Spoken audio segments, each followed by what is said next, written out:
घोड़ा और सफरजन अपडेटेड संस्करण। एक बार की बात है।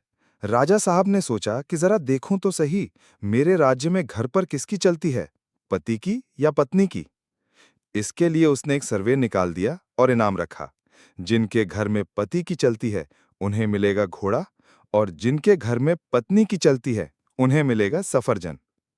अब तो दरबार में भीड़ लग गई। लोग एक के बाद एक आगे बढ़े और बिना सोचे समझे सफरजन उठाने लगे। राजा सोच में पड़ गया। अरे, मेरे राज्य के सब घरों में औरतों की ही सरकार है क्या? इतने में लाल लाल आंखों वाला, मोटी मोटी मूंछों वाला 5 हाथ का पहलवान जवान आया और गरज कर बोला, महाराज, मेरे घर में तो मेरी ही चलती है, घोड़ा दो। राजा खुश हो गया। वाह बेटा, तूने तो मेरी इज्जत रख ली। जा, अपना मनपसंद घोड़ा ले जा।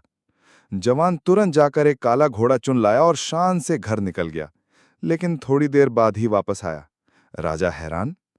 अरे वीर, अब क्यों लौटा? जवान शर्माते हुए बोला, महाराज, घरवाली कह रही है कि काला रंग अशुभ होता है, सफेद घोड़ा शांति और प्रगति का प्रतीक है, तो सफेद वाला दे दीजिए। राजा गुस्से से दहाड़ा, घोड़ा छोड़ और सफरजन उठाकर निकल ले। शाम ढल गई, दरबार खत्म हुआ। रात के आधे पहर महामंत्री राजा के पास पहुंचे। राजा ने पूछा, क्या बात है मंत्री जी, इस वक्त? मंत्री ने कहा, महाराज, आपने इनाम में सफरजन और घोड़ा क्यों रखा? अगर गेहूं का बोरा या सोने का सिक्का रखते तो लोगों के काम भी आता। राजा हंसते हुए बोला, मुझे भी तो यही रखना था, लेकिन महारानी ने कहा सफरजन और घोड़ा ही सही रहेंगे। और आप जानते ही हैं मंत्री जी, घर में तो वही चलता है जो रानी साहिबा कहें।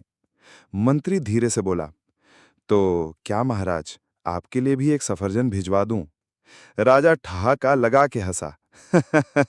नहीं नहीं मंत्री जी, सफरजन आप यहीं खा जाइए, या मैं घर भिजवा दूं? कहानी की सीख, मॉरल। समाज भले पुरुष प्रधान कहलाता हो, पर असल में घर तो स्त्री प्रधान था, है और रहेगा। वैसे इस कहानी को कल लिखना था, लेकिन बीवी ने कहा कि कल किसने देखा है, आज ही डाल दो। तो भाई लोगों, अभी डाल दी। अब बैठा बैठा सफरजन खा रहा हूं।